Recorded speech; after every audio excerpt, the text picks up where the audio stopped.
Assalamualaikum warahmatullahi wabarakatuh.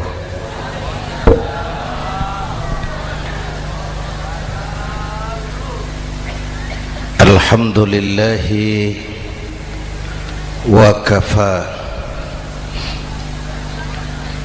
wassalatu wassalamu ala sayyidina Muhammadin al-Mustafa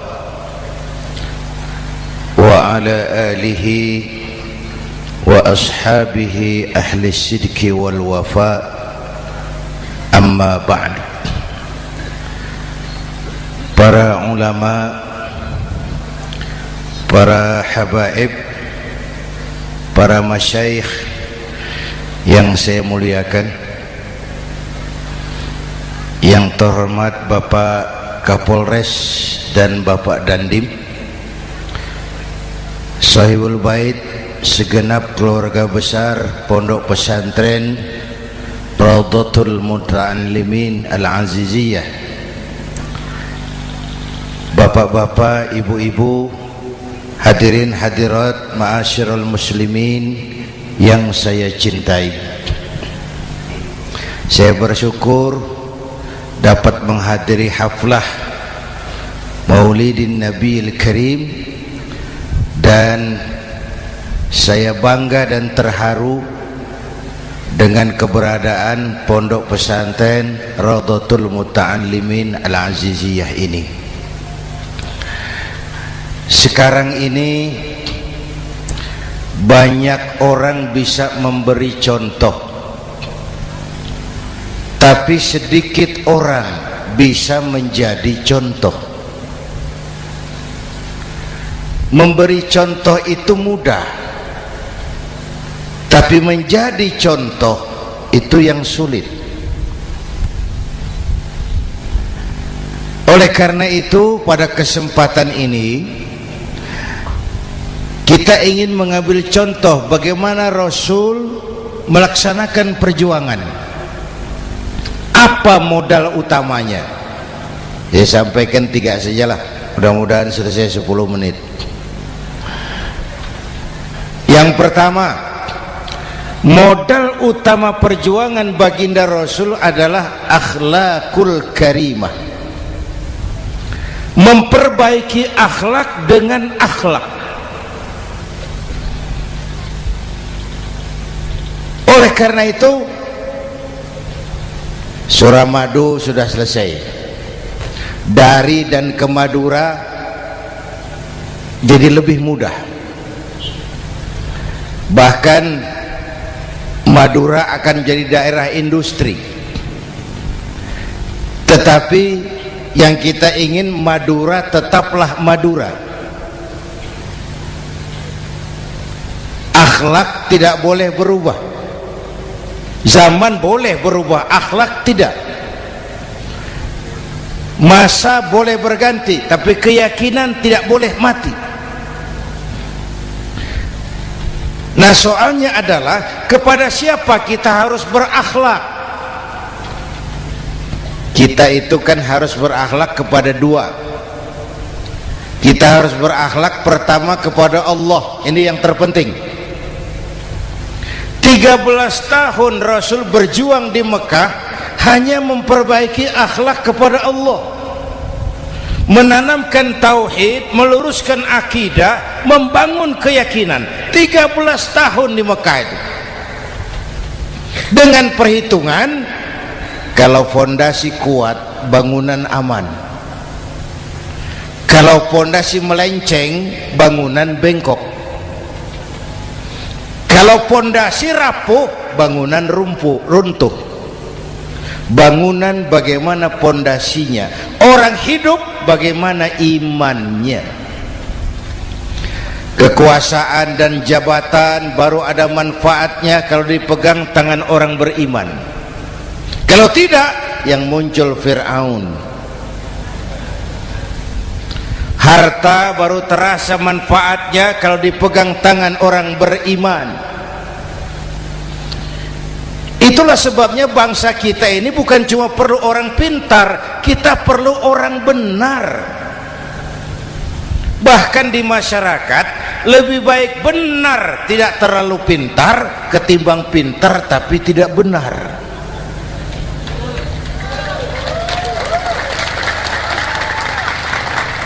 Kalau sudah pintar tidak benar rusak rakyat itu Pak. Disuruh ngurus beras malah nimbun beras, ya. Disuruh ngurus laut jadi bajak laut. Disuruh ngurus hukum bikin hukum seperti pisau, tajam ke bawah tumpul ke atas.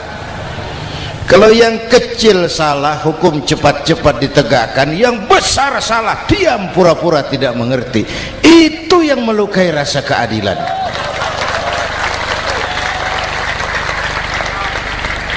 Mulai dari akhlak kepada Allah. Bagaimana cara berakhlak kepada Allah? Caranya dua. Pertama, jangan menyekutukannya dengan sesuatu pun. Yang kedua, jangan menyembah kecuali hanya kepadanya.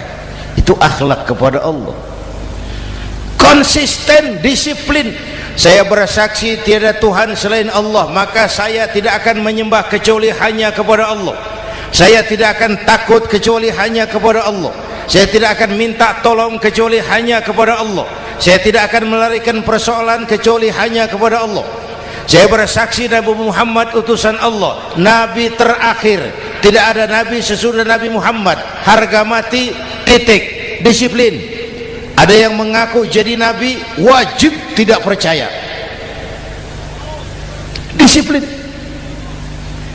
Sekarang ini kan bangsa kita disiplinnya lemah. Korupsi agak sulit diberantas karena pejabat kita takut atasan tapi nggak takut Tuhan.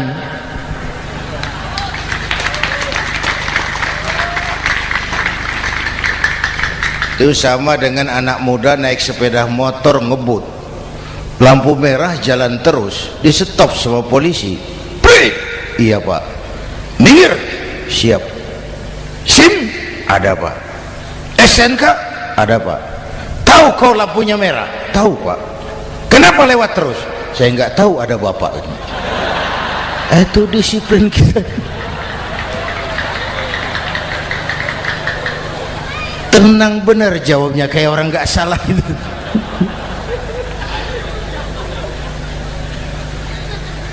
Iman. Apalagi belakangan ini saya sering bilang gini Pak, ini humor tapi agak tasawuf. Orang yang paling tenang hidupnya itu tukang parkir. Coba lihat tukang parkir, walaupun mobil banyak, mereknya bagus-bagus, tidak pernah sombong. Tenang.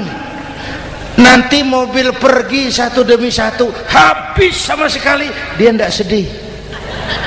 Tenang. Mobil banyak tidak sombong, mobil habis tidak sedih. Apa rahasianya? Ternyata, nih tasawufnya di sini. Tukang parkir tidak merasa memiliki, tapi merasa dititipi. Wah, itu. Siapa saja yang merasa memiliki, bersiaplah kehilangan, dan itu menyakitkan. Tapi kalau merasa dititipi, jabatan, harta, anak, istri, semua titipan, hiduplah seperti tukang parkir. Pertama, titipan tidak boleh bikin kita sombong. Dititipi kok sombong, ndak pantas ya. Pak Zainuddin titip mobil ya, silakan. Yang punya mobil pergi, saya petatang peteteng. Ndak pantas dititipi kok sombong. Ada orang dititipi jabatan oleh Allah sombong, dititipi sombong. Ada enggak pejabat sombong? Ada, namanya Fir'aun. Tuh pejabat-pejabat sombong anak buah Fir'aun semua.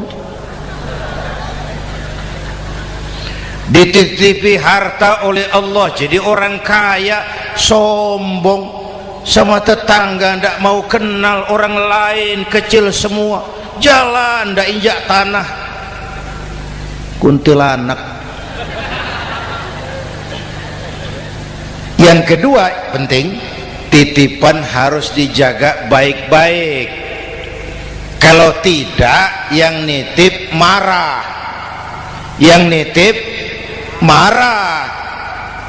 Pak, titip sepeda motor, silakan. Waktu diambil sepeda motor, kaca spion pecah, knalpot hilang, bemper hancur. Marah enggak yang nitip? Marah. Saya kan titip, kenapa enggak dijaga baik-baik? Dititipi harta oleh Allah jadi orang kaya supaya bangun pesantren, bela yatim, santuni yang lemah. Pelitnya 17 setan. Yang nitip marah. Dititipi jabatan oleh Allah isinya korupsi saja, yang nitip marah. Nah, saya mau kasih lihat sekarang. Allah titip Indonesia. Allah titip Indonesia. Hai rakyat, ini Indonesia, aku titip, kata Allah. Sebentar, ada meja mau naik. Silakan Mas. Iklan. Ya, terima kasih. Jangan disangka kalau disediakan air teh pidatonya jadi lama. Dekorasi ini kok.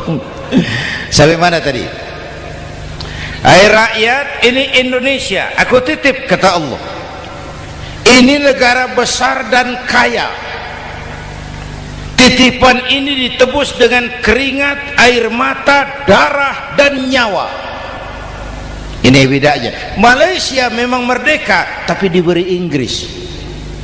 Singapura merdeka diberi Inggris. Indonesia merdeka, keringat, air mata, darah, dan nyawa. Ini negara aku titip, kata Allah. Ini negara besar dan kaya. Buminya subur. Di atas perut buminya segala tanaman hidup. Di bawah perut buminya ada gas, minyak, batu bara. Lautnya kaya, hutannya kaya. Kekayaan negeri ini harus digunakan bagi sebesar-besar kemakmuran rakyat. Itu amanat konstitusi. Disalahgunakan, dikorupsi, yang nitip marah. Yang nitip marah. Kalau dia marah, dia suruh makhluknya yang lain negur. Siapa? Merapi, Bromo, anak Krakatau. Itu Merapi demo, Pak. Kalau kita rakyat demo, anak buahnya Pak Danres turun. Tapi kalau Merapi demo, siapa yang mau ngatasi? Mbah Marijan. Selesai. Sekarang Mbah Marijan sudah kumpul sama Mbah Surip di alam barzah, dia sudah ketemu dia.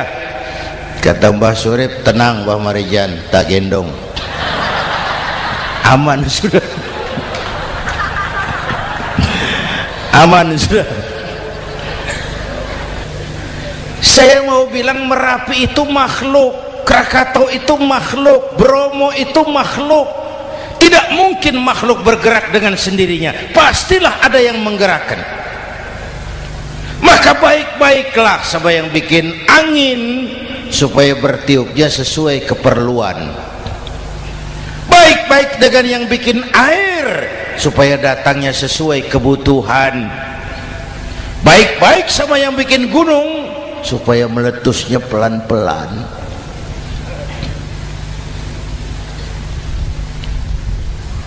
Bapak Ibu hadirin yang saya hormati, menjaga titipan. Jangan menyembah kecuali hanya kepadanya. Jangan menyekutukannya dengan sesuatu pun. Ayo, saya ngobrol kita. Bapak Ibu hadirin yang hadir di sini ini, kita ini semua hamba Allah apa bukan? Hamba Allah. Kata siapa? Kata kita. Kalau kata kita, namanya ngaku. Ngaku itu boleh dan murah. Apa diakui? Kita belum tahu. Ya kan baru kata kita itu. Dan tidak otomatis kalau kita bilang saya ini hambamu ya Allah, lalu Allah jawab iya ya. Tidak, wong itu kan kata kita.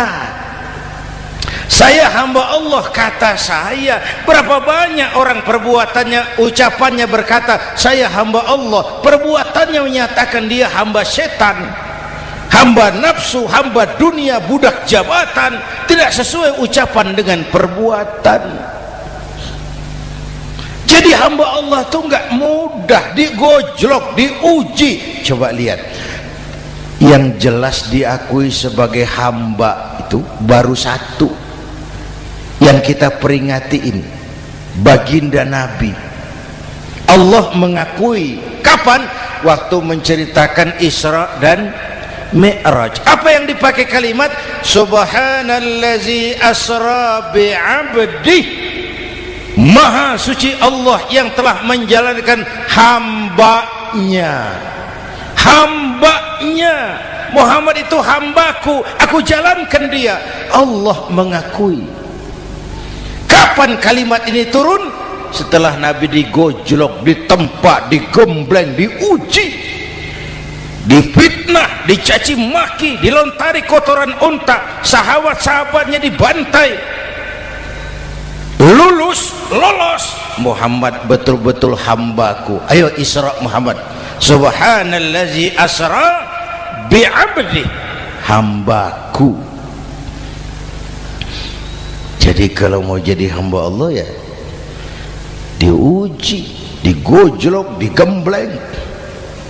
Nah, mari kita lihat kehambaan baginda Nabi.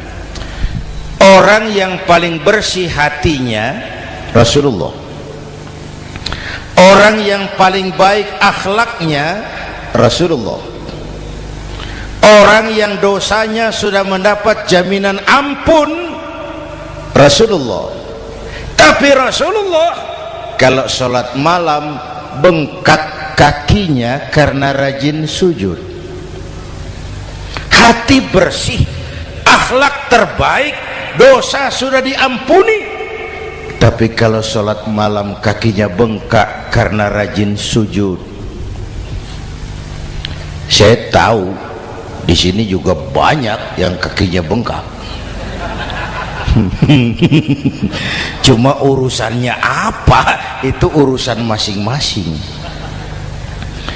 Pada tingkat seperti itu Rasulullah, saya perlu Allah, saya perlu Allah, saya perlu Allah. Yang 100 tahun kita bangun selesai oleh gempa 3 menit. Ya. Yang 100 tahun kita bangun ternyata selesai oleh gempa 3 menit. Kita perlu Allah, kita perlu Allah. Makanya musibah itu kan kalau menimpa orang baik-baik namanya ujian. Kalau menimpa orang setengah baik itu paru-paru yang bikin malaikat bingung. Sholat rajin, maksiat tekun, baca Quran mau, fitnah orang hobi, ngaji nyolong jalan terus. Untung di sini nggak ada yang begitu. Di Jakarta banyak. Di sini insya Allah sama. Jakarta. Orang separuh-separuh seperti itu kalau dapat musibah itu namanya teguran, bukan ujian. Kenapa ditegur? Lalai. Nah, kalau orang jahat dapat musibah itu namanya persekot. Uang muka tanda jadi. Kontannya nanti di akhirat. Kalau diuji bukan saja harus sabar tapi harus lulus. Kalau ditegur, introspeksi, perbaiki yang kurang, kurangi yang memang berlebihan. Bertali-tali, bersambung-sambung musibah ini, dan musibah kalau datang tidak pernah memilih, tidak pernah memilih. Bapak Ibu hadirin yang saya muliakan, jadi mari yang pertama jaga akhlak kita kepada Allah.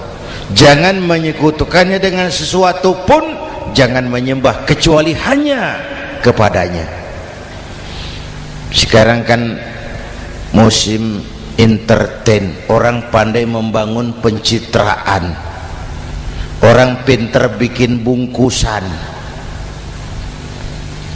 Sekarang ini kiai sama dukun tipis bedanya.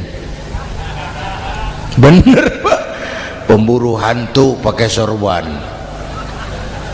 pakai gamis, nanti kiai pakai helm. Atribut sudah kacau sekarang ini, siapa pakai apa, siapa mau jadi apa, ndak jelas. Sementara masyarakat kita memang agak kutil, kurang teliti, cepat heran, gampang kagum. Pernah terjadi suatu saat tabrakan di jalan, keras sekali, korban jatuh berlumur darah, dikerubungi orang banyak. Datang wartawan mau ambil gambar dari dekat, sulit, banyak sekali orang ngerubung. Dia cari akal, tolong saya dikasih jalan ke dekat korban. Orang menoleh semua, saudara siapa? Saya bapaknya korban, katanya. Dia mengaku bapaknya korban. Ya orang minggir semua, minggir, ada bapaknya korban. Orang minggir semua, dia maju ke depan korban. Sampai di depan korban pucat mukanya itu wartawan. Kenapa? Yang ketabrak anak monyet, Pak. Dia sudah ngaku bapaknya korban.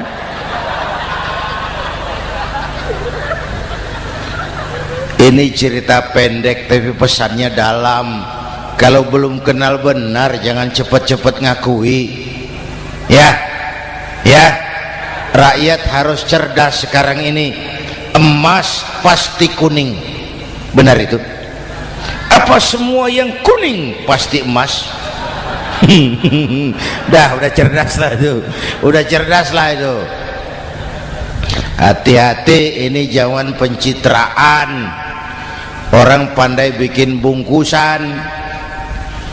Oleh karena itu kita juga harus punya filter supaya tidak hanyut oleh kedangkalan-kedangkalan pencitraan itu. Satu itu akhlak kepada Allah. Yang kedua, kepada siapa kita berakhlak? Kepada sesama manusia. Kepada sesama manusia itu siapa? Pertama, sesama muslim. Malam ini saya hadir di sini, saya tidak merasa tamu. Saya hanya keluarga di tengah keluarganya. Bahwa saya lahir di Jakarta itu sih kebetulan. Saya enggak pesan.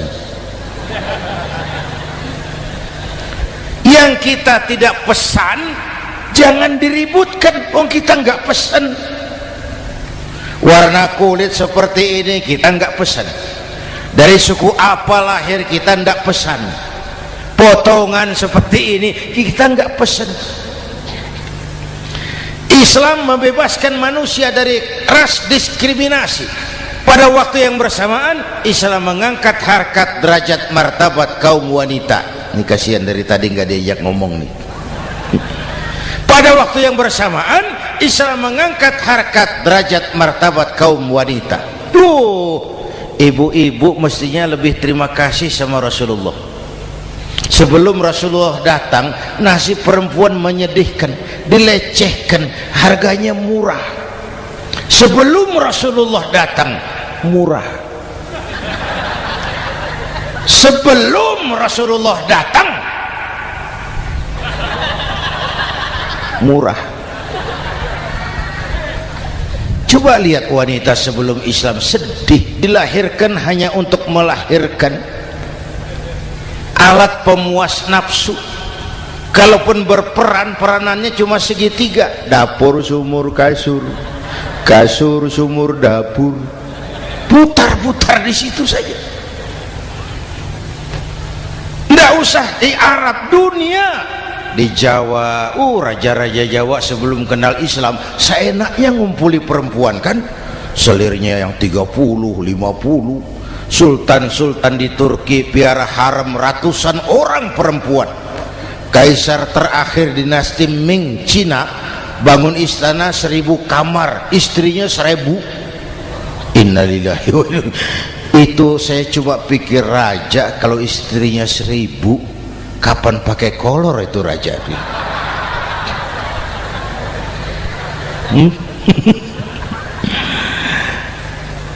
Rasulullah datang terenyuh, an-nisa imadul bilad, perempuan jangan diperlakukan begitu, perempuan tiang negara. Kalau baik perempuan baik negara, kalau rusak perempuan hancur negara. Waktu ditanya, ya Rasul, siapa yang paling harus saya taati di dunia? Ibumu. Setelah itu siapa lagi? Ibumu. Setelah itu siapa lagi? Ibumu. Setelah itu siapa lagi? Bapakmu. Menghargai perempuan, ibumu, ibumu, ibumu, bapakmu. Ibu 3 kali disebut, bapak 1 kali, ibu 3 kali, bapak 1 kali, ibu 3, bapak 1 bapak. Gimana sih ngitungnya jadi kerok begini? Salah ngitungnya, salah.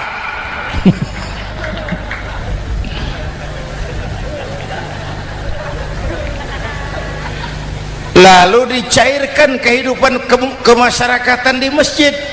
Masya Allah, masjid itu pendidikan demokrasi betul. Pertama, siapapun masuk masjid copot sandal, buka sepatu. Benar itu? Ini masyarakat yang mau kita bangun. Tidak ada warga negara kelas 1, semua sama. Lurah masuk masjid buka sepatu, Camat masuk masjid buka sepatu, mat. Gubernur masuk masjid buka sepatu, Nur. Nikmatnya masyarakat masjid, nikmatnya masyarakat masjid. Coba binatang saja harganya tidak sama toh. Sapi yang mahal yang gemuk, betul? Karena harga sapi pada dagingnya, makin gemuk sapi makin mahal harganya. Tapi ada burung perkutut lebih mahal dari sapi, padahal dagingnya sedikit, betul. Kenapa harganya lebih mahal dari sapi? Harga perkutut suaranya. Di mana harga manusia yang paling gemuk? Silahkan bersaing dengan sapi. maaf.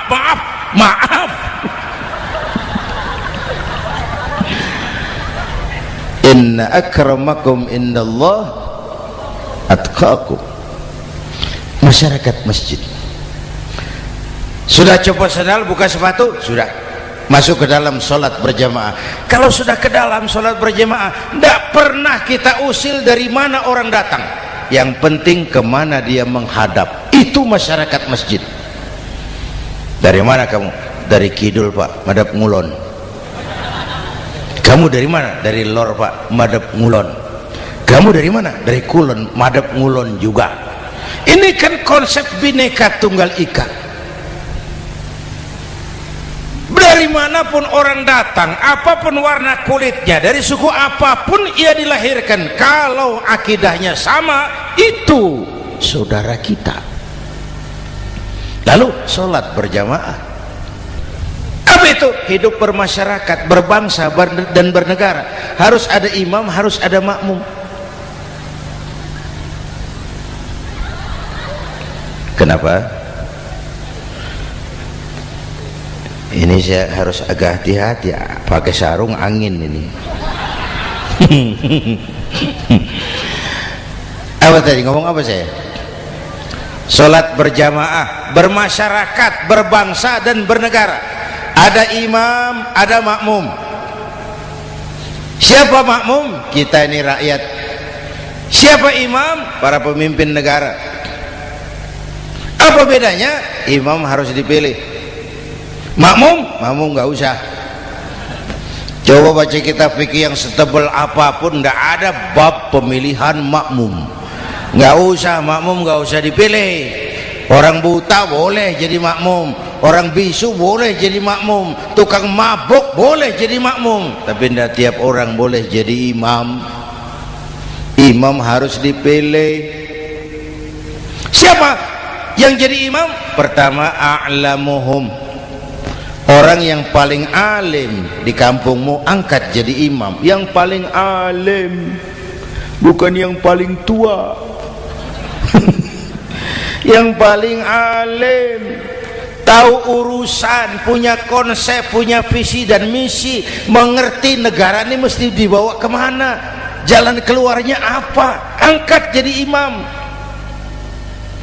Pak, ada dua orang Pak, alimnya sama, yang mana yang dipilih? Kalau ada dua orang alimnya sama, kata Nabi, afsahuhum, yang lebih fasih lidahnya. Apa artinya fasih? Nyambung sama rakyat, tahu apa yang dimaui rakyat, nyambung. Tidak sah orang fasih bermakmum kepada imam cedal.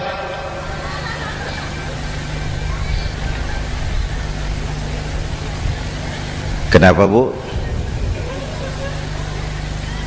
Nyambung. Capek kalau punya imam gak nyambung sama makmum. Makanya kalau sudah jadi imam, pesan Nabi apa? Idza amma ahadukumun nasa falyukhaffif. Kalau kamu jadi imam, ringankan sholat kamu, jangan terlalu panjang. Itu makmum tidak sama kekuatannya. Ada yang tua renta, diri saja sudah gemetar. Ada makmum yang punya darah tinggi, kalau sujud lama kepalanya sakit. Ada makmum yang sudah janji habis sholat mau terima uang. Jangan kalau sudah jadi imam di kota, sholat isya berjamaah, rakaat pertama selesai Fatihah, Yasin, bubar makmum itu. Jadi imam jangan terlalu lama, kayak Husni Mubarak tuh kelamaan jadi imam 30 tahun, rakyat capek.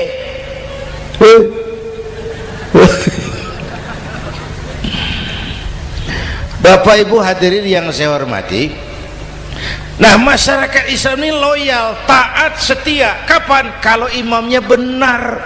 Imam takbir, makmum takbir, imam ruku', makmum ruku', imam i'tidal, makmum i'tidal, imam sujud, makmum sujud. Tapi masyarakat Islam tidak buta. Imam keliru, makmum wajib menegur. Ya, bagaimana negurnya? Mestinya ruku', imam sujud. Wah, keliru ini. Subhanallah, kan gitu. Itu aturan main. Tidak boleh imam keliru, makmum emosi, main pegang, mam, hoi salah, hoi, kacau sholat.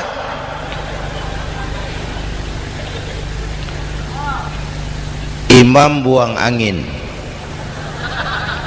apa makmum lalu berkata, demi kesetiaan saya kepada imam, imam buang angin, saya lebih keras lagi. Goblok. Iyyaka na'budu wa iyyaka nasta'in. Sampai situ imam buang angin, minggir, tidak usah ribut. Yang di belakang satu orang maju ke depan, lanjutkan pekerjaan imam. Yang penting imam tahu diri, buang angin, minggir. Ini negara rusak karena imam sudah buang angin. Tenang aja, kayak orang nggak salah gitu loh.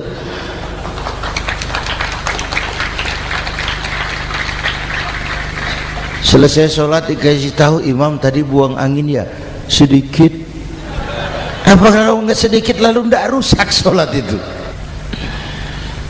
Nah, dalam berjaga akhlak kepada sesama, ayo kita jaga kesatuan, persatuan, kerukunan, kekompakan. Ini pesantren Raudhatul Muta'allimin Al-Aziziyah, ini aset kita. keberadaannya, pengembangannya, kelangsungannya, bukan sekedar tanggung jawab pengurusnya, tanggung jawab kita sesuai dengan bidang dan kemampuan masing-masing. Yang punya jabatan bantu dengan wewenangnya, yang punya harta bantu dengan uangnya, yang punya tenaga bantu dengan tenaganya, yang bisa doa bantu dengan doanya, yang tidak bisa apa-apa bantu dengan diam. Diam saja lumayan loh itu membantu. Bapak Ibu hadirin yang saya hormati, saya ingat almarhum Panglima Besar Sudirman pernah bilang, kamu itu kalau mau menang harus kuat, kalau mau kuat harus bersatu, kalau mau bersatu hidupkan semangat silaturahmi. Mau menang harus kuat, mau kuat harus bersatu, mau bersatu hidupkan silaturahmi. Bapak Ibu hadirin, rukun antar umat seagama. Beda pendapat boleh, marah jangan. Kalau di Jakarta kan sekarang lagi musim apa itu wahabi yang bid'ah, sedikit bid'ah itu. Saya sih bilang yang suka tahlil bagus, terusin. Yang nggak suka tahlil nggak apa-apa, tapi jangan mencaci maki yang suka tahlil. Orang yang mabuk masih banyak kok yang tahlil dicaci maki. Kita nih seperti orang kurang kerjaan. Waktu guru saya Hadratul Mukarram Ki Haji Dr. Idham Khalid wafat, saya ajak orang baca Fatihah. Selesai, saya lagi duduk di belakang, seorang pengusaha nemui saya, Kiai, kenapa? Saya coba ingin kepastian. Apa? Orang yang sudah mati dibacakan Fatihah itu apa pahalanya sampai? Saya bilang gini, Mas, kamu kalau nggak percaya mati aja dulu. Saya bacain Fatihah, tunggu di sono. Kalau nggak nyampe balik lagi nggak apa-apa.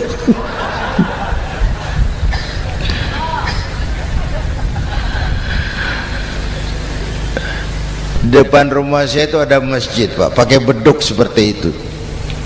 Ada teman saya Kiai pakai beduk masjidnya. Iya pakai. Kan Rasulullah enggak pakai. Enggak, memang bid'ah tuh. Oh, siapa bilang? Beduk itu bukan agama, itu budaya, tanda masuk waktu. Bukan manggil orang sholat. Manggil orang sholat pakai azan. Tanda masuk waktu, itu hebatnya Wali Songo, pakai beduk. Kalau nggak mau pakai beduk boleh, teriak-teriak juga boleh. Maghrib, boleh.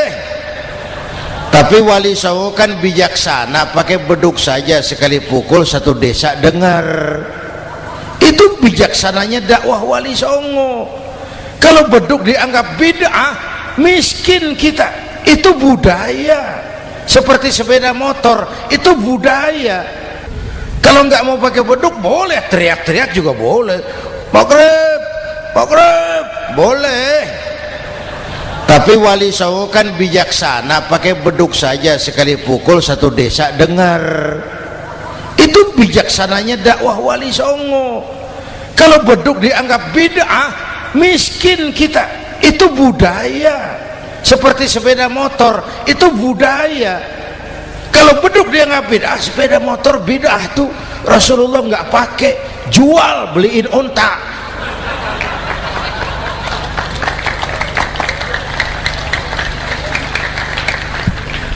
Ayo cari persamaan, jangan memperbesar perbedaan.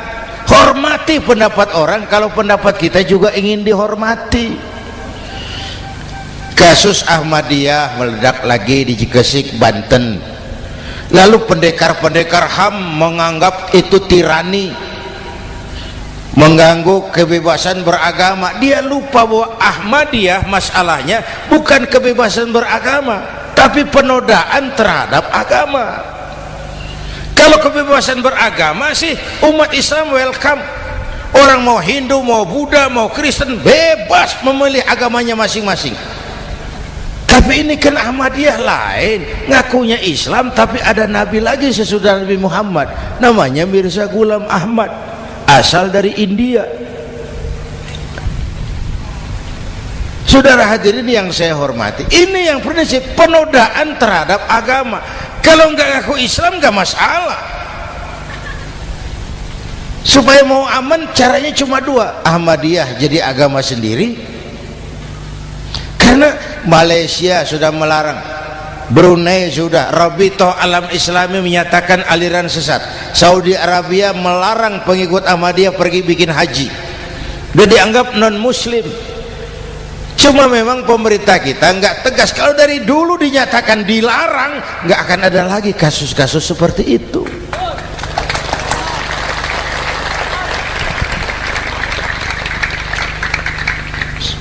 Nah, selain itu kita umat juga harus disiplin.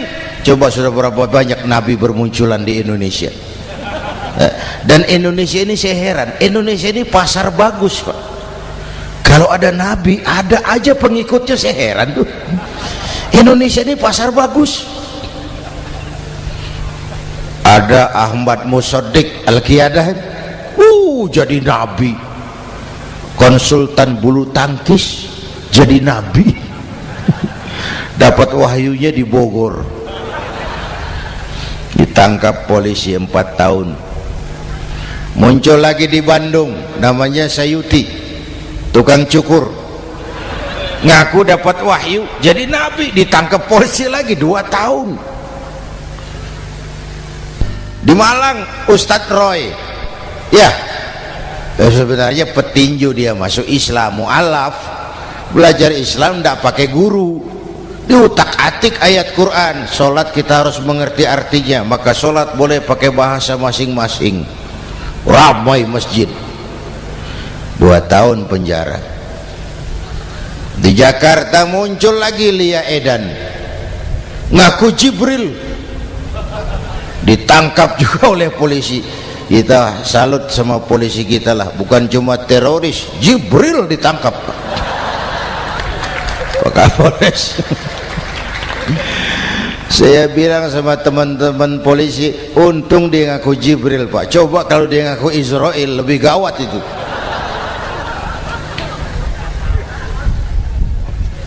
Yang parah, antara Cirebon Losari, dia perbatasan Jawa Tengah Jawa Barat, pernah muncul agama baru namanya agama Jasun, agama Jawa Sunda, agama Jasun Jawa Sunda. Yang jadi nabi Tugimin. La haula wala quwata. Saya bilang ini jangan jadi nabi, jadi kiai juga nggak angker ini. Al Mukarram Bapak Kiai Tugimin, nggak enak. Yang lebih ndak enak selawatannya loh itu. Kalau kita kan tadi nikmat tuh, ya Habibi ya Muhammad, nikmat rasanya itu. Coba ganti sama yang tadi, wah enggak, ya Habibi ya Tugimin, enggak enak itu, Pak. Jadi umat Islam itu sangat menghormati orang lain agama. Soal agama orang lain, lakum dinukum, awas hati-hati kalimatnya.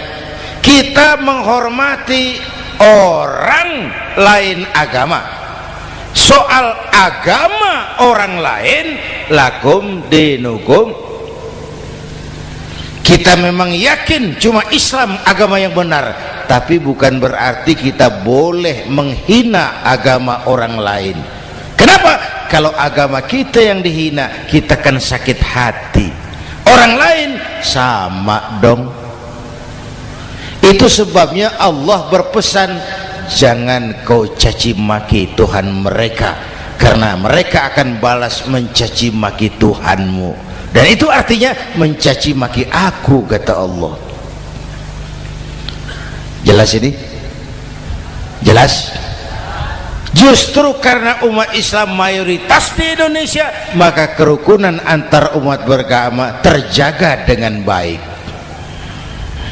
Kalau umat Islam mau main kasar, mau main kayu, mau main keras, Umat Islam ini 85%, yang lain pasti selesai,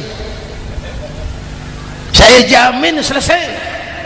Tapi kan tidak, kita sadar betul ini negara Pancasila, kita sadar betul bahwa kita harus menghargai orang lain agama, menjaga kerukunan, rukun antar umat beragama. Yang ketiga, rukun antar umat beragama dengan pemerintah. Dulu kiai saya bilang, sultanun zulum khairum min fitnatin tadum. Pemerintah yang jelek pun sebenarnya masih lebih lumayan ketimbang tidak ada pemerintahan, kalau itu ukurannya. Coba umpama nanti Pak SBY sudah terlalu pusing, lalu pengumuman jam 000, seluruh rakyat Republik Indonesia saya umumkan mulai malam ini tepat jam 000 pemerintah bubar.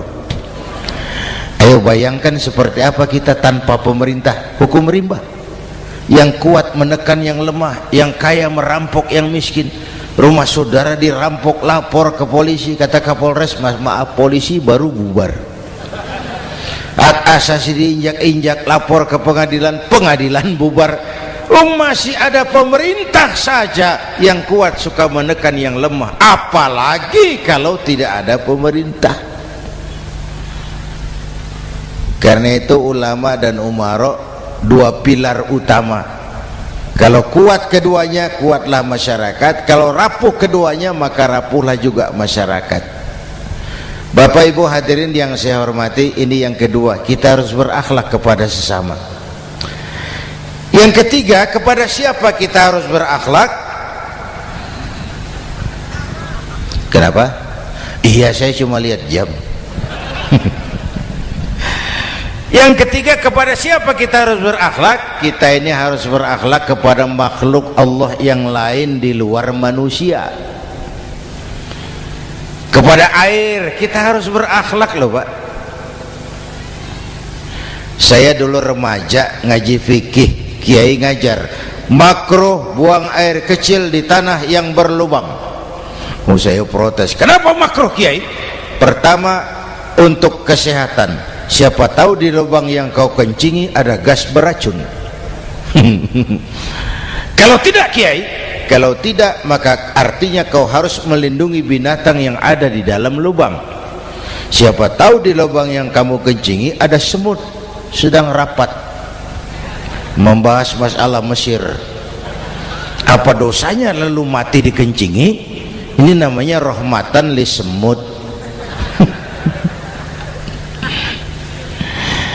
Bapak Ibu hadirin yang saya hormati, ada hadis sederhana, fa iza zabahtum fa ahsinu zibhata. Kalau kamu menyembelih hewan, sembelihlah dengan cara yang terbaik. Jangan nyembelih ayam pakai pisau tumpul, itu namanya tidak berperi kebinatangan. Kepada ayam kita berakhlak, kepada pohon kita berakhlak, kepada air kita berakhlak. Kenapa sekarang alam tidak seramah dulu? Karena kita juga tidak ramah kepada alam.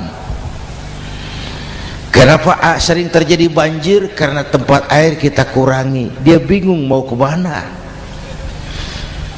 Air nggak punya tempat, akhirnya masuk ke rumah kita juga, masuk dalam zoharul fasadu wal bil barri wal bahri bima kasabat aydin nas, karena kita tidak berakhlak kepada lingkungan.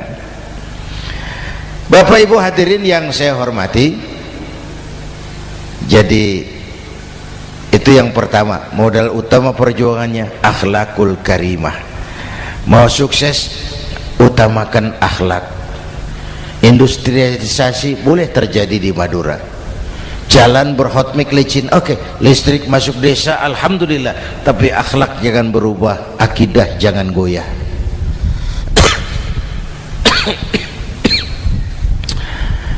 Teknologi tidak bahaya, yang bahaya orang yang menggunakannya.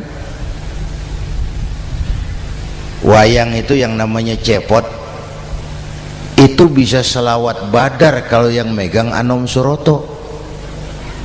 Cepot bisa selawat badar kalau yang megang Anom Suroto. wayang bagaimana dalangnya, teknologi bagaimana orang yang menggunakannya. Satu. Yang kedua, yang kita contoh dari baginda Rasul, beliau itu sejak kecil tidak dimanjakan, Pak. Lahir ke dunia tidak sempat melihat wajah bapak. Umur 6 tahun ditinggal ibu. Umur 9 tahun ngembala kambing, berniaga ke Syam. Syam itu Syria sekarang. Umur 9 tahun bisnis lintas negara dari Saudi ke Syria. Remaja tidak dimanjakan, kerja keras, peras keringat, banting tulang, tidak ada pekerjaan halal yang hina. Lahir pribadi yang tegar, mental yang tahan banting, manusia yang tidak cengeng karena sejak kecil ditempa oleh kesulitan. Jadi gini, orang itu kalau biasa susah, ketemu susah, tidak kaget, Pak. Mentalnya kuat. Saya santri biasa makan kangkung, datang ke rumah teman dikasih kangkung, loh makanan saya ini, dikasih daging ayam, nambah. Orang tuh kalau biasa susah enak. Saya santri biasa tidur di masjid, disuruh nginep di hotel, pules, Pak. Tapi yang biasa tidur di hotel suruh nginep di masjid, encok. Hidup ini perjuangan, mau sukses harus berani susah. Jangan seperti dulu di cerita santri, ada santri beternak lebah, ambil madunya itu. Satu hari dia mau periksa sarang lebah, naik ke pohon pakai tangga, pakai sarung biasanya santri. Dia lupa tidak pakai celana dalam, naik pohon periksa, entah bagaimana terpegang sarang lebah itu, berhamburan lebahnya keluar, salah satu masuk ke sarungnya, tergigitlah Al-Mukarramnya itu. Dia menjerit, aduh, jatuh berguling ke bawah. Sudah lama jatuh, dia buka sarungnya, dia lihat bengkak. Karena bengkak kan jadi besar, senang juga dia. Dia berdoa, ya Allah, hilangkan sakitnya, biarlah bengkaknya.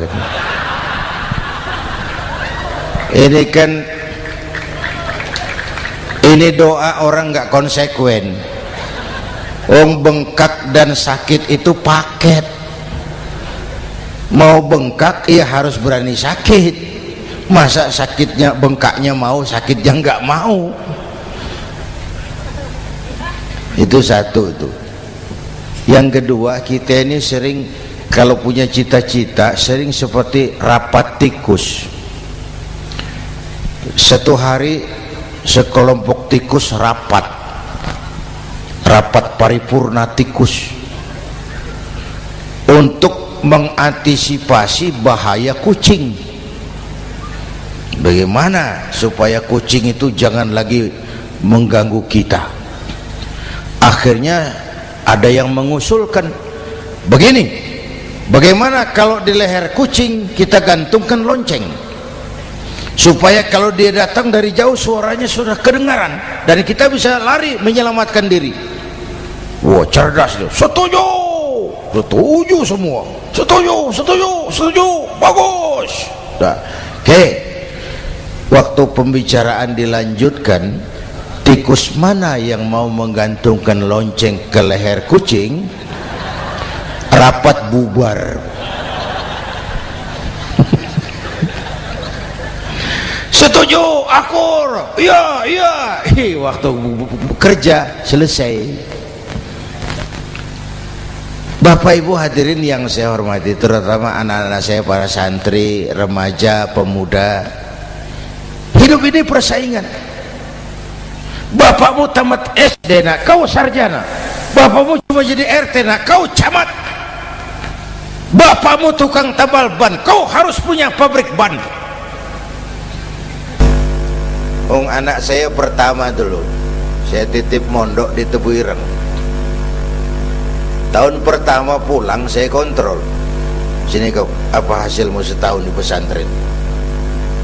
dia sodorkan saya sebuah piagam penghargaan juara lomba pidato di pondoknya. Saya heran, ini anak di rumah jarang ngomong, kok bisa jadi juara pidato? Saya tanya, kamu bisa pidato, apa yang dipidatoin?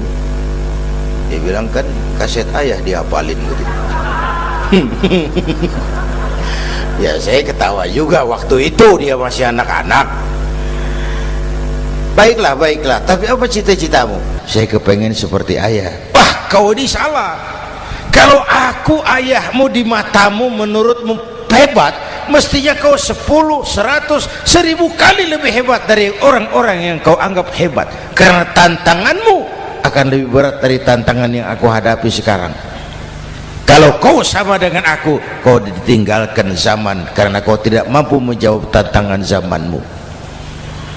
Bapak Ibu hadirin yang saya hormati, persaingan tajam, tantangan makin berat. Oleh karena itu diperlukan semangat yang dicontohkan Nabi. Kerja keras, peras keringat, banting tulang. Tidak ada pekerjaan halal yang hina. Sejak kecil ditempa oleh kesulitan. Asal jangan seperti saya tadi ngobrol sama teman-teman, sekarang ini di negara kita banyak politisi miskin negarawan. Pejabat-pejabat kadang-kadang kalau ngelihat rakyat tuh komentarnya nggak berpihak kepada rakyat. Saya ingat waktu Mentawai dihantam gempa, Nias hancur, infrastruktur hancur, rumah rakyat luluh lantak. Ketua DPR Pak Marzuki Ali bilang, bagaimana itu rakyat? Ya itu resikonya punya rumah di pinggir laut. Waduh, ini bukan komentar pemimpin, rakyat lagi susah kok dibilang kayak gitu. Saya prihatin dengan ucapan kayak gitu.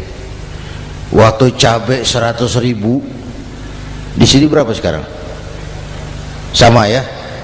Waktu cabai mahal, ada pejabat bilang, rakyat suruh nanam cabai aja di halaman rumahnya. Ini kan nggak solutif dan nggak cerdas. Cabai naik, rakyat suruh nanam cabai. Nanti beras naik, rakyat suruh nanam padi. Yang saya khawatir kalau telur mahal, apa rakyat suruh betelur gitu?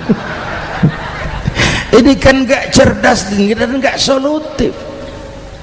Bapak Ibu hadirin yang saya hormati, apalagi tadi sudah saya bilang di awal, kita ini bangsa yang ditempa oleh kesulitan.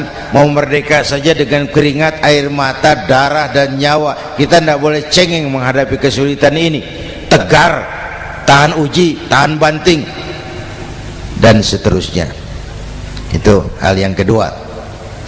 Yang ketiga, terakhir, Rasulullah itu sosok yang ibadahnya luar biasa. Tadi sudah saya jelaskan sebagian.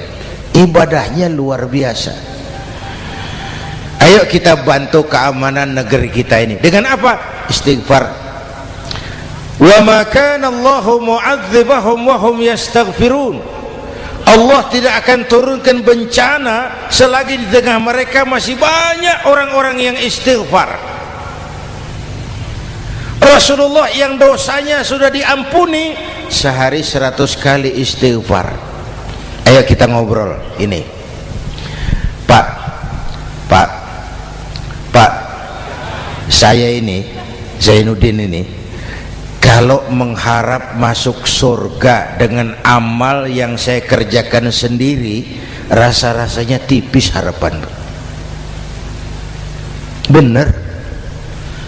Sholat saya berapa banyak saya tahu, sedekah saya berapa duit saya tahu, dosa saya berapa banyak saya tahu. Lalu saya baca sejarah, Nabi Adam dosanya 1, makan buah khuldi, dikeluarkan dari surga. Nabi Adam dosanya 1, dikeluarin. Kita dosanya banyak, kepengen masuk. Ini enggak nyambung ini. Nabi Adam dosanya 1, dikeluarin dari surga. Kita dosanya banyak, kepengen masuk. Enggak nyambung. Apa Apa yang bikin saya besar hati? Apa yang bikin saya optimis? Ada dua, Pak. Pertama yang disebut rahmat Allah, yang kedua disebut syafaat Rasulullah. Dua itu, Pak. Oh, kalau kita ini insya Allah nanti sampai ke surga, amin, amin. Kalau kita ini sampai ke surga, Pak, saya jamin itu bukan karena amal kita, itu karena rahmatnya Allah. Ndaklah seberapa banyak sih amalan kita mau menggapai surga. Kalau bukan karena rahmatnya Allah, sulit sampai ke sana. Manusia, dosamu besar, tapi lihat rahmatku lebih besar. Manusia, salahmu banyak, tapi ampunanku lebih banyak. Kau nangis di hadapanku, aku senyum melihatmu. Kau berjalan menujuku, aku berlari menyambutmu. Istighfarnya sehari 100. Lalu ada hadis qudsi, inni la ahammu bi'adzabi ibadi. Kadang-kadang aku pengen turunkan azab, bencana kepada manusia, tapi ketika aku melihat 3 perkara, murkaku surut, bencana aku tarik kembali. Coba perhatikan hadis kursi ini. Allah mau marah hendak jadi, bencana ditarik, musibah diangkat. Kenapa? Ada yang meredam murka Allah. Allah enggak jadi marah. Siapa? Pertama, suyukhan rukka. Aku lihat orang-orang tua tengah malam sujud sambil berlinang air mata, nangis di hadapan Allah. Itu kita hutang jasa loh, Pak, sama orang-orang yang tengah malam sujud nangis di hadapan Allah. Lihat yang begitu Allah tidak jadi marah tuh. Saya tahu ini bapak-bapak ini, ibu-ibu kan suaminya sering bangun tengah malam ya, Bu. Kencing. Bikin bingung malaikat. Sudah mau ditulis tahajud, kencing doang. Kata malaikat, sialan, hampir salah tulis.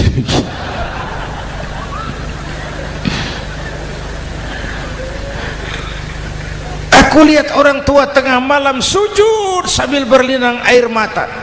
Lalu aku lihat bayi-bayi tanpa dosa masih menyusu, sibyanan rudda. Bayi-bayi tanpa dosa masih menyusu, suci bersih, belum ternoda. Wa bahaiman rudda. Dan aku lihat binatang ternak melata mencari makan, kambing mudah cari rumput, alam terjaga keasriannya. Bagaimana bencana enggak mau nambah? Kita mengamalkan hadisnya juga terbalik. Yang diminta itu orang tua tengah malam sujud, bayi tanpa dosa nyusu. Sekarang bayi tanpa dosa dibuang ke tempat sampah gara-gara orang tua tengah malam nyusu. Terbalik namanya. Yang diminta itu orang tua tengah malam sujud, bayi tanpa dosa nyusu. Ini bayi tanpa dosa dibuang ke tempat sampah gara-gara orang tua tengah malam.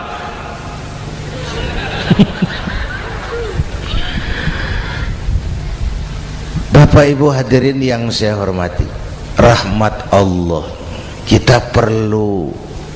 Yang kedua, syafaat Rasulullah. Mari saya cerita syafaat sedikit. Ini sudah jam 00:05 ya. Ini kalau hitungan Indonesia ini sudah ganti hari, Pak. Jadi inilah ceramah terpanjang di dunia. Bayangkan saya pidato dari hari Selasa sampai hari Rabu.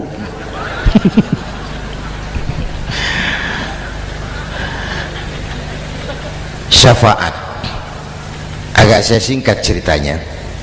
Nanti itu, Pak, setelah alam ini hancur sehancur-hancurnya, bumi gempa, gunung meletus, air laut tumpah ke darat, halilintar menyambar, planet-planet bertabrakan, semua yang hidup mati bareng tanpa persiapan, termasuk malaikat. Malaikat mati, yang tinggal cuma Allah sendirian.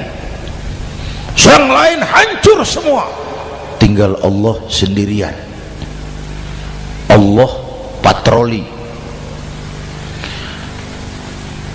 berseru-seru, limanil mulkul yaum, ahai, siapa penguasa hari ini?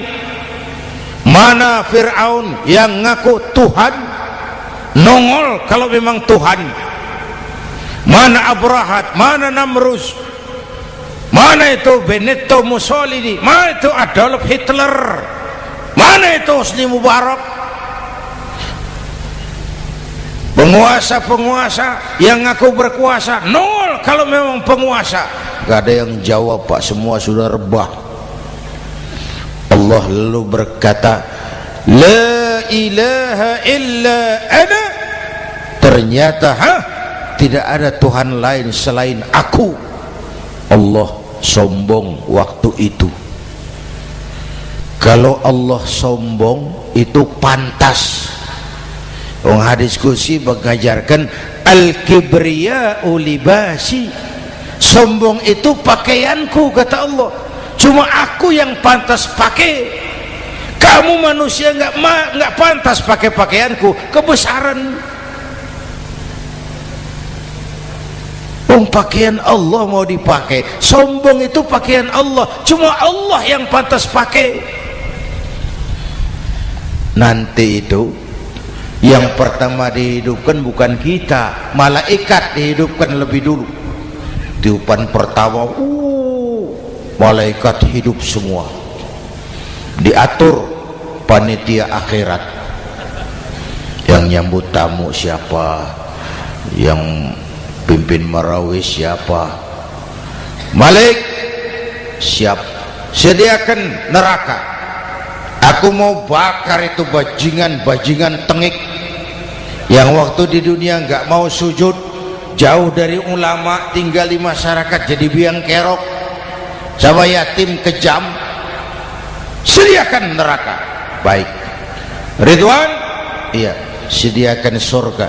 Aku mau balas hamba-hambaku yang waktu di dunia rajin sujud, dekat dan cinta kepada ulama, santun kepada yatim, suka menolong orang yang memerlukan pertolongan. Baik. Jibril, Mikail, iya, ke surga. Untuk apa ya Rabb? Ambil kendaraan bernama Buraq, turun ke alam, cari di mana kubur kekasihku Muhammad, bangunkan dari kuburnya, bawa ke surga. Turun Jibril dan Mikail, cari kubur Nabi. Wong alam sudah hancur-hancuran, jangan cari kuburan, cari bangkalan aja nggak ketemu. Bingung dua-dua. Jibril, sebelah mana kubur Nabi? Nggak tahu Mikail. Lalu dua-duanya sujud mohon pertolongan Allah.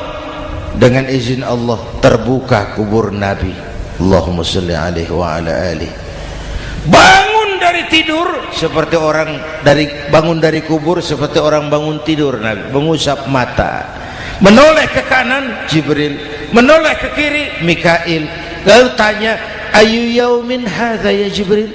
Ini hari apa Jibril? Ini hari apa? Hadza ma wa'ada ar-Rahman. Ini hari yang dijanjikan Allah Muhammad. Ini kiamat. Kiamat Jibril? Kiamat. Jibril, kalau memang ini hari kiamat, aina ummati? Umat saya mana Jibril? Umat saya mana? Allah Karim. Belum pernah saya lihat di dunia ada satu pemimpin yang begini besar cintanya kepada umatnya seperti baginda Rasul. Dari dunia sampai akhirat beliau cinta kita. Dari dunia sampai akhirat beliau bela kita. Bangun dari kubur, tahu hari sudah kiamat, yang pertama ditanya, aina ummati? Umat saya mana Jibril? Kita yang ditanya. Kalau saya yang pertama dibangkitkan dari kubur, lain pertanyaannya. Ini hari apa Jibril? Kiamat Zainuddin. Oh, bini saya mana Jibril? Nabi enggak tanya Khadijah wala Fatimah wala Aisyah, aina ummati, umat saya mana Jibril? Umatmu? Iya. Kau manusia pertama yang dibangunkan dari kubur, yang lain masih dikubur. Oh, lalu kita ke surga Muhammad. Perintah Allah, perintah Allah. Sampai di surga seperti orang tidak betah Nabi itu, resah, gelisah, mondar mandir, mukanya murung. Yang punya surga kan negur, Muhammad, labbaik ya Rabb. Tidak enak di surga ya? Enak. Kok kamu seperti orang nggak kerasan gitu loh, resah, gelisah? Kenapa? Saya teringat umat saya ya Allah. Umat saya bagaimana nasibnya? Iya, saya sudah enak di DPR. Salah. Saya sudah enak di surga, gaji cukup, kursi empuk, dapat mobil dinas. Umat saya yang waktu kampanye kepanasan itu gimana nasibnya?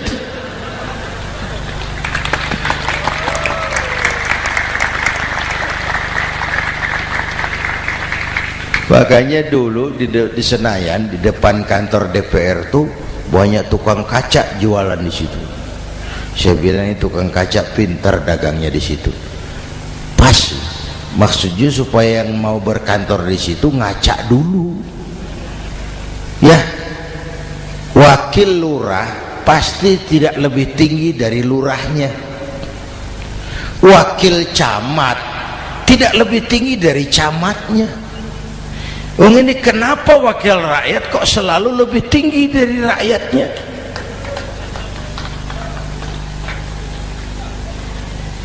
Kan yang memberikan mandat kita rakyat. Kemerdekaan bertujuan mengantarkan rakyat ke gerbang kesejahteraan. Lalu rakyat mempercayai tugas itu kepada pemerintah dan wakilnya di DPR. Saya percayakan kamu mengantarkan rakyat ke gerbang kesejahteraan. Itu amanat Undang-Undang Dasar. Biasanya yang diantarkan sampainya lebih dulu biasanya. Yang diantar sampai lebih dulu, yang mengantar nyusul, namanya ngantar belakangan. Ini lebih cepat wakil rakyatnya makmur daripada rakyatnya. Yang mau nganter makmurnya lebih dulu dari yang mau diantar.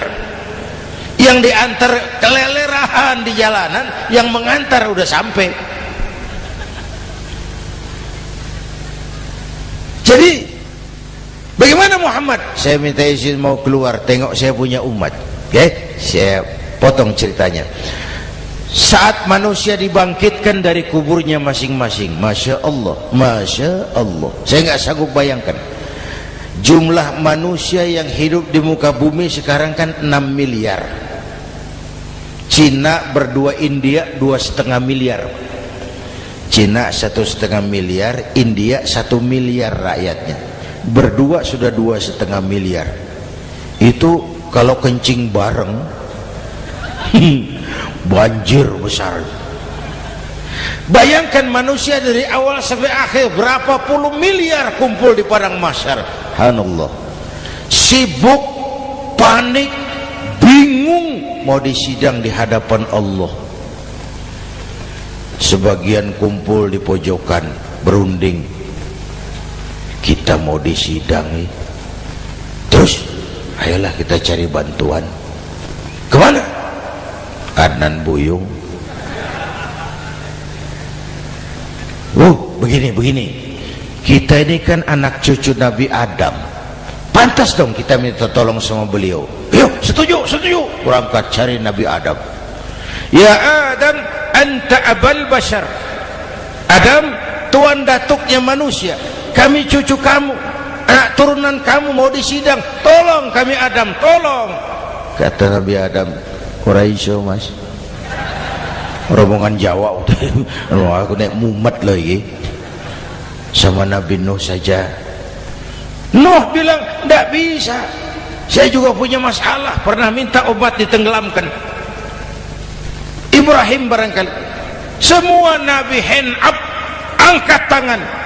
Dikala itu yauma la yanfa'u malun wala banun, di mana harta tidak ada lagi artinya, anak-anak tak jadi beban, tiap orang sibuk dengan urusannya sendiri-sendiri. Saat itu ada satu pemimpin, Allahumma salli alaihi wa ala alihi, diizinkan Allah.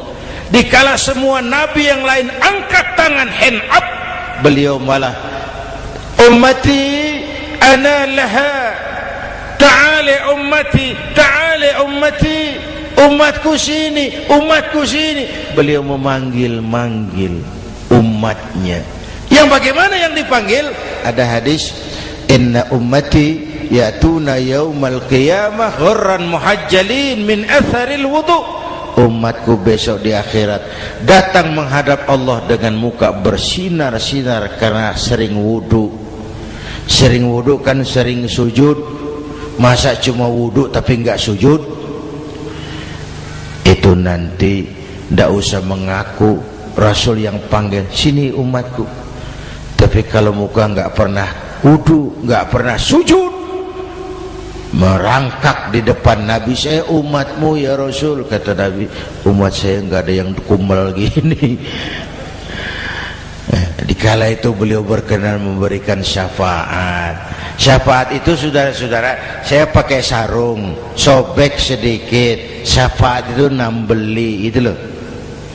Salat saya kurang sedikit, sedekah saya campur riak sedikit, puasa saya tidak ikhlas sedikit, ditutup dengan syafaat.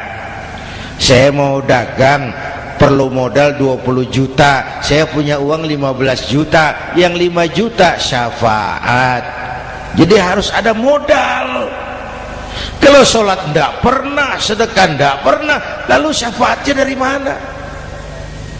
Yang dapat tambelan itu yang punya sarung bolong, punya sarung sobek, ditambal dengan syafaat. Lah kalau tidak ada sarung, apa yang mau ditambal? Ya. Nah, mudah-mudahan kita semua mendapat rahmat Allah dan mendapat syafaatnya Rasulullah Sallallahu Alaihi Wasallam. Bapak Ibu hadirin, sudah 7:30 lewat 4 jam. Saya pun kangen, tapi hari sudah larut. Insya Allah lain kesempatan kita jumpa lagi. Terima kasih kepada Al-Mukarramun, para ulama, para habaib, pengasuh pesantren Raudhatul Muta'allimin Al-Aziziyah, dan semua yang hadir. Mudah-mudahan yang saya sampaikan ada manfaatnya. Usikum wa iyaya bitaqwallah. Aqulu qawli hadza fa astaghfirullahal azim li wa lakum. Wassalamu alaikum warahmatullahi wabarakatuh.